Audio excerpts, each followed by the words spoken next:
બરે પૂજ્ય પાંડુરંગ શાસ્ત્રીએ નગરની મુલાકાત લીધી અને પૂજ્ય સ્વામીશ્રીને મળીને વિશેષ પ્રસન્ન થયા. તેઓ તત્વજ્ઞાન વિદ્યાપીઠના પ્રણેતા અને સ્વાધ્યાય મંડળના સ્થાપક છે. પ્રવચન કરતા તેઓ જણાવે છે, સ્વામિનારાયણ એ નામ જ એટલું મથુર છે કે મને બહુ ગમે.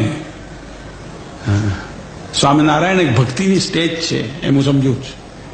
સ્વામિનારાયણ એક વિશિષ્ટ લોકોનો ઠેકો નથી. સ્વામિનારાયણ આ સ્ટેજે ગયેલા આપણે કાં તો જવાની ઈચ્છા કરવા વાળા આપણે સ્વામિનારાયણ હોઈ શકીએ. એમને એકલાનો એમનો તો ઉદ્ધાર થયો જ, પણ ક્યાં ક્યાં જે ઠેકાણે કોઈ ગયો નહીં હશે તે માનવ્ય પાસે એ લોકો પહોંચ્યા જ. હમણાં આવતા આવતા જોયું ભારવટીઓ પાસે ગયેલા છે, ફલાણા પાસે ગયેલા છે. આ બધું જોઈને શું તમે શું બાવલાઓ જોવાના ફક્ત, કે તેની પાછળ સ્પિરિટ ઉપાડવાના? આજે આટલો મોટો ખર્ચો કરીને ઉભા કર્યા છે તે બાવલાઓ કર્યા હોય ઉભા? તેની પછવાડે એક સ્પિરિટ છે કે માનવ વંશ આવો થાય અને તે થવા ન દેશું અમે. આવી રીતનો આગ્રહ રાખવો જોઈએ. ગુણાતીત આનંદે તે કર્યું, સહજ આનંદે તે કર્યું.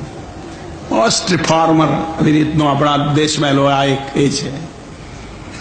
અને તે તેમેલો બુદ્ધિવાદ ટકવો જોઈએ. આટલા માટે જ યોગીજી બાપાએ પણ ભણેલા લોકોને ઉપાડ્યા,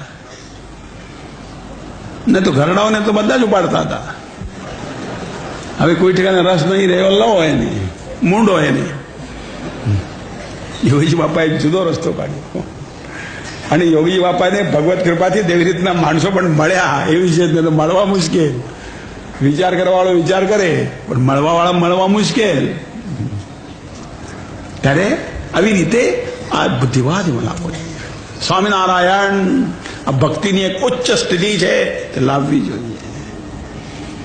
મારો સ્વામી નારાયણ છે, હું ગુલામ નારાયણનો છું, વાસનાનો નથી. આજે આપણે વાસનાના ગુલામ તરીકે મંદિરે જતા રહેલા છીએ. તેથી સ્વામિનારાયણ નથી આપણે. સ્વામિનારાયણ એક વૃત્તિ છે, સ્વામિનારાયણ એક સ્થિતિ છે, સ્વામિનારાયણ એ ભક્તની ટોચની સ્થિતિ છે. પૂજ્ય ડોક્ટર સ્વામી શાસ્ત્રીજીને સન્માન